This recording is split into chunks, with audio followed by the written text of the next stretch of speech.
ሰበር ዜና ግንቦት 7 በአክሱም ሰላማዊ ሰልፍ ሊደረግ ነው። የተከበርከው የዓለም ሕዝብ ሆይ ራስህን ከዚህ የበለጠ አዛ ሲቹዌሽን ውስጥ ለማግኘትና ያንን ለመቻል ከወዲሁ ተዘጋጅ። ሰላሙ አለይኩም ወራህመቱላሂ ተዓላ ወበረካቱ። ውድና የተከበራችሁ የኑር ቤተሰቦች እንዴት አላችሁ? ዛሬም ኢንሻአላህ አዳዲስ መረጃዎችን ወደ እናንተ ይዤላችሁ መጥቻለሁኝ። እንግዲህ እየሰማን ያለውን ዜና በጣም ያሳዝናል። ግንቦት 7 ላይ አክሱም ላይ ሰልፍ ይደረጋል እየተባለ ነው። ይህን ሲሰሙ እንግዲህ ሙስሊም ወንድሞቻችን መቀበሪያ ቦታ ለማግኘት እንደዚሁም ደግሞ የተለያዩ አስፈላጊ የሆኑ ነገሮችን ለማግኘት ሰልፍ ሊያደርጉ ይሆናል ብላችሁ ልታስቡ ትችላላችሁ። ነገር ግን ጉዳዩ ከዚህ በተቃራኒ ነው። ያ ጀማዓ እንግዲህ በአክሱም የሚኖሩ ክርስቲያኖች ወይም ደግሞ የኦርቶዶክስ እምነት ተከታዮች ሰልፍ ለማድረግ ዝግጅታቸውን እየጨረሱ ነው የሚገኙት። የአክሱም ሙስሊሞች ደህንነት አደጋ ላይ ነው ያለው። ያ ጀማዓ ሰሞኑን በቤተክርስቲያን ደረጃ እየተደረገ ያለው አደገኛ እንቅስቃሴ ከባድ ቢሆንም የሚመለከታቸው አካላትም ዝምታን መርጠዋል። ድምጽ የሚሆናቸው ሰው እንኳን የለም። አሁን ደግሞ ቄሶች መንጋዎችን ሰብስበው ሙስሊሞች እስልምናን የማይቀበል ሰው አንገቱን በቢላ ተቀበለው የሚል እምነት ስላላቸው እነዚህ ከአክሱም ብቻ ሳይሆን ከትግራይም ልናስወጣቸው ይገባል የሚል እንግዲህ በጣም ጽንፍ የረገጠ ቅስቀሳን ጀምረዋል። ይህ ሁሉ ደግሞ ሆኖ ሳለ ያ ጀማዓተ ኑር አሁን ላይ ደግሞ ግንቦት 7 ላይ ሂጃብ እና እንደዚሁ መቀበሪያ ቦታ እየጠየቁ ያሉ ሙስሊሞች ከአክሱም እንዲነሱልን የሚል እንግዲህ ሰልፍ ለማድረግ እንቅስቃሴ ነው እያደረጉ የሚገኙት። ያ ጀማዓ እናንተ ለዲናችሁ ምን እየሰራችሁ ነው? ለአክሱም ወንድሞቻችንስ ምን አይነት አስተዋጽኦ ያደረጋችሁ የሚለውን ጥያቄ ለእናንተ ተዋለሁኝ። ኢንሻአላህ እስቲ አዳዲስ መረጃዎች ይወጡ ነው የሚገኙ በዚህ ጉዳይ ላይ አብረን እንመልከት። ሰበር ዜና ጉድ ሳይሰማ መስከረም አይጠባም ነው አይደል የሚባለው። ግንቦት 7 በአክሱም ሰላማዊ ሰልፍ ሊደረግ ነው። ሰላማዊ ሰልፍ የሚደረገው ግን ለምን መሰላችሁ?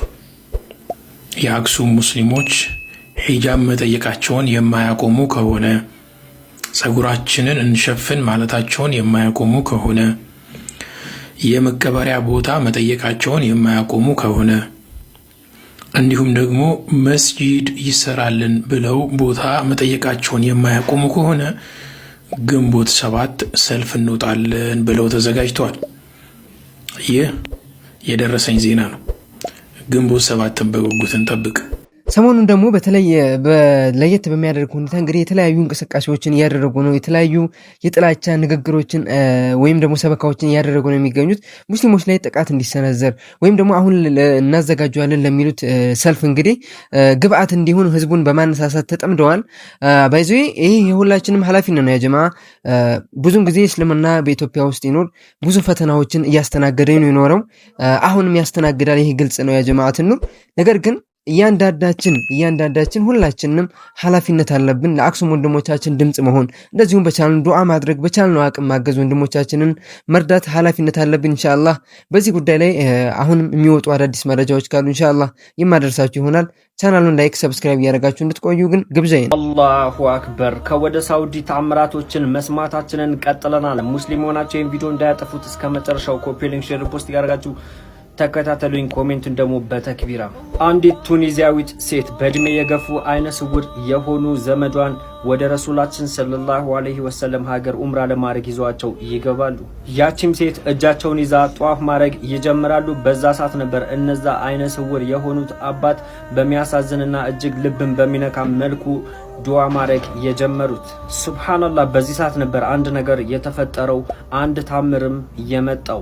ለ10 ዓመታት አይናቸው ማየት ያልቻሉት እኚህ አባት በዚህ ሰዓት ነበር አይናቸው ማየት የጀመረው፣ አይናቸው የተመለሰላቸው። ሱብሃንአላህ በሰሞኑን መናገር የቻለውን ሰውዬ ቪዲዮ ሰርችላችሁ በርካቶቻችሁ አላመናችሁም ነበረ። ነገር ግን ከዛ በኋላ በርካታ ሚዲያዎች ዘግበውት ነበረ። በዛም ማየት ይችላችኋል። ይህም ኢንሻአላህ ሁላችሁም በደንብ የነገ ከነገ ወዲያ መነጋገር የሚሆን ዜና ስለሆነ ሁላችሁም ታዩታላችሁ። ሙስሊም ሆናችሁ ደግሞ ሁሌም የምናውቀው ነገር ነውና ሁላችሁም ኮሜንት ላይ ተክቢራ እያላችሁ ቪዲዮን በደንብ ሼር፣ ኮፒ ሊንክ፣ ሪፖስት እያደረጋችሁ አዳርሱላችሁ።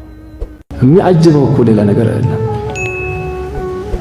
እናት ማህፀን ውስጥ እያለን ፈሳሽ እያለ እኮ አላህ ረሳ። ማኘክ አትችል፣ መዋጥ አትችል። በእምብርት በኩል እንደዛ እያገላበጠ አላህ ያ ሁሉ አኑሮ አልተማርክ። እግርህ መራመድ አይችል፣ እጅህ መንካት አይችል። ያ ሁሉ በድክመት አውጥቶ በእግር ስትሄድ ማን ይረዝቀኛል? ማን ይረዘቀ? እዛ ውስጥ ማን የለዚ ረዘቀክ?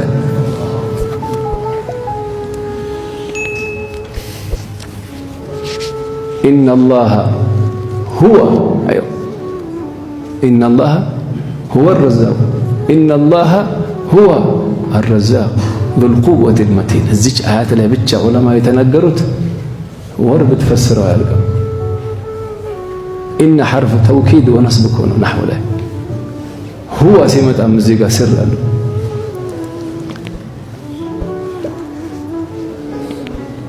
እንደወጣ አሁን የእምብርቱ ተቆረጠ አይደል?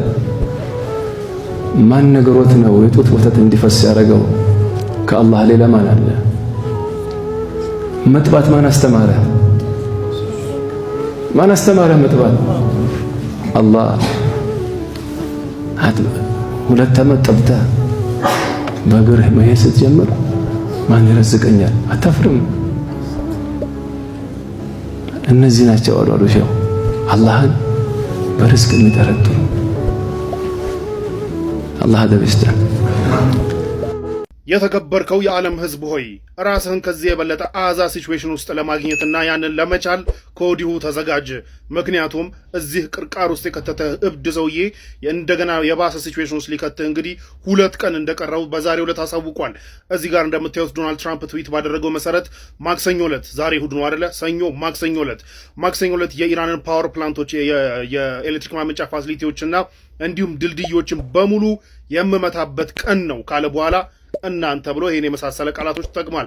አምናት ጎይንቱ ሰይዳት ግን እንደዚህ አይነት ቃላቶች ተጠቅሞ ፕሬዚደንሻል የሆነ ከአንድ ፕሬዚዳንት የማይጠበቅ ከአንድ እብድና ዱርዬ ሰው የሚጠበቅ ኢሴንሻሊ ከዶናልድ ትራምፕ የሚጠበቅ ንግግር ተናግሯል።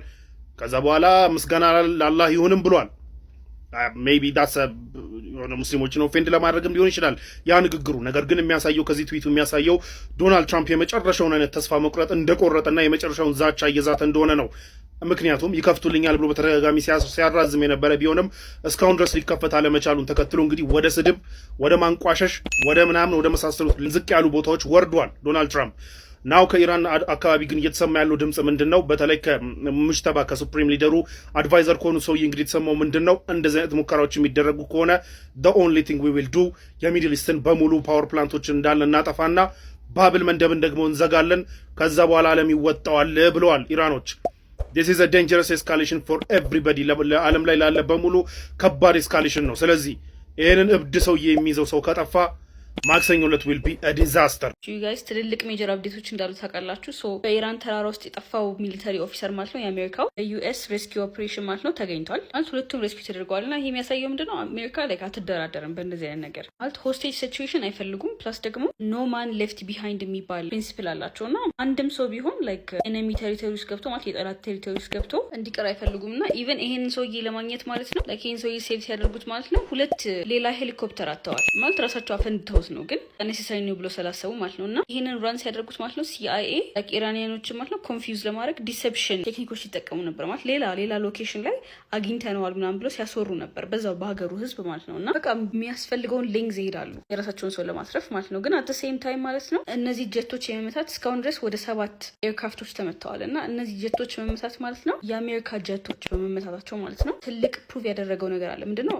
ዩኤስ ኢንፋሊብል አይደለችም ማለት ኢንቪንሲብል አይደለችም ዲስፓይት ላይክ በጣም ብዙ ፊልሞች እንዳየነው ከሆነ ማለት ነው በቃ የዩኤስ ሚሊተሪ አንተቸብል እንደሆነ እና ማንም ሰው እንዲደርስበት እንደማይችል ነው። ግን ኢራን ላይክ ሚድል ፓወር ሆና ኦልድ በድሮ ሚሳይሎች ማለት ነው ይህንን ነገር የተፈጸመችው። ወደ 7 ካፍቶች እስካሁን ድረስ ተመተዋል። ና ላስት 2 ደግሞ በቃ ስፔሻሊ የመጨረሻው ዋርቶግ የሚባለው ማለት ነው ድጋሜ ለመስራት ራሱ በጣም ብዙ ብር ይፈጃል፣ ሬፕሊኬት መድረግ አይችልም የሚባልበት ደረጃ ላይ ደረሰ ነበር። እና ምንም አይነት ፓወር ኢንፋሊብል አለመሆኑ ወይም ደግሞ ኢንፌንሲብል አለመሆኑን አይተንበታል ማለት ነው። እና ሌላኛው ደግሞ ምንድነው ነገ ኤፕሪል 6 ማለት ነው ትልቅ ቀን ነው ተብሎ ይገመታል። ማለትም 48 ሰዓት ውስጥ ስትሬት ኦፍ ሆርሙዝን ካልከፈትሽ በጣም ኤስኬት አደርጋሉ ግራውንድ ኢንቬዥን ራሱ ይኖራል ተብሎ ይገመት ነበር። እና ይሄኛው ሰውዬ ባይገኝ ኖሮ ኦልቲሜተሙ አይቀጥልም ነበር ወይም ደግሞ ሆስቴጅ ሲቹዌሽን ስለሚኖር ትራምፕ አፐር ሃንዱን ያጣል ምናምን ተብሎ ይገመት ነበር። ግን ሚሊተሪ ኦፊሳቸው ስለተገኘ ማለት ነው ነገሮች ባሉበት ይሄዳሉ ማለት ነው። የ48 ሰዓቱን ሲስፋየር እንዴት እንደሚሆን እናያለን ማለት አንድ ላይ ሀሳባቸውን ኮሜንት አስቀምጡልኝ።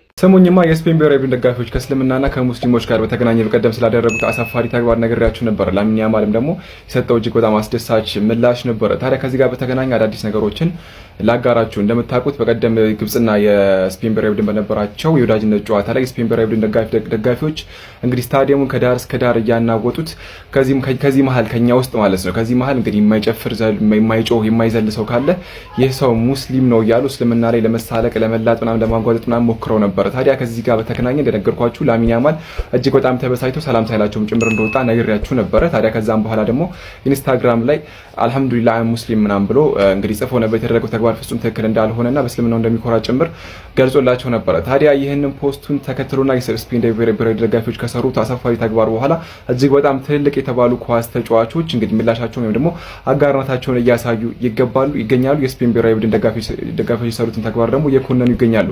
የተወሰኑትን ልንገራችሁ። ከነዚህ መካከል ሌጀንድ ዲዲየር ድሮግባ አይቮሪ ኮስት የቀድሞ ቼልሲ ምናምን ነገር አጥቂ ታውቁታላችሁ ብዙዎቻችሁ። እሱ እንግዲህ ላሚን ያማል በእምነቱ እንዲኮራ በአስተሳሰብ በባህሉ እንዲኮራና እንዲጠነክር እንግዲህ አጋርቷል። እዚህ ጋር እንዳያያዝኩላችሁ ማለት ነው።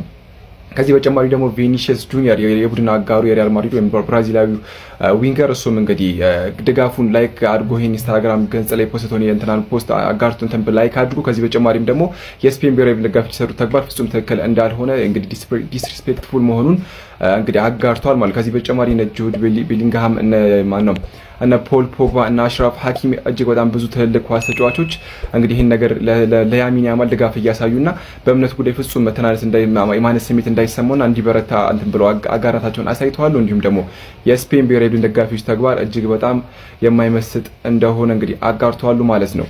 የስፔን ብሔራዊ ደጋፊዎች እንግዲህ ጥሩ ነገር አልሰሩም። እኔ ግን ፔድሮ ሳንቼዝ ጎና ይሰው ነበር ታውቃላችሁ አይደል? የስፔን ጠቅላይ ሚኒስትር ፔድሮ ሳንቼዝ ጥሩ ነገሮች ይሰራ ነበር። በእምነት መከባበር መካከል እነዚህ ነገሮች ላይ እንትን የሚወደድ አይነት ሰው ነው። በእርግጥ ሰው አይደለም የሰራው፣ ግን እንደ ስፔን እንግዲህ እሱን ተወካያቸውን አስበን እነሱ የሰሩት ተግባር ደግሞ ደስ አይልም። እንግዲህ ከእስልምና ጋር ያላቸውን ሪሌሽንም ከዚህ በፊት ነግሬያቸዋለሁ። የ800 ዓመት እንግዲህ ጥብቅ ቦንድ አለና አንዳሉስ ስፔን ምናምን ነገር ኤኒዌይስ ግን የሰሩት ተግባር ፍጹም ደስ አይልም። ግን ብዙዎች ይህን ተግባር እየኮነኑት ይገኛሉ በይፋዊ ገጾቻቸው ላይ ማለት ነው። ይላ አድርሳችሁ ብዬ ነው። ጁማዓም አይደለ እንግዲህ ሰሉ አለ ነቢ አላሁመ ሰሊ ወሰሊም አላ ሰይዲና መሐመድ። ይላ አድርሳችሁ ብዬ ነው። እንግዲህ ቪዲዮን በደንብ ላይክ፣ ሼር፣ ፖስት ይደረግ፣ ኮፒ ሊንክ የሚደረግ። ሰላም አለይኩም መቻችሁ።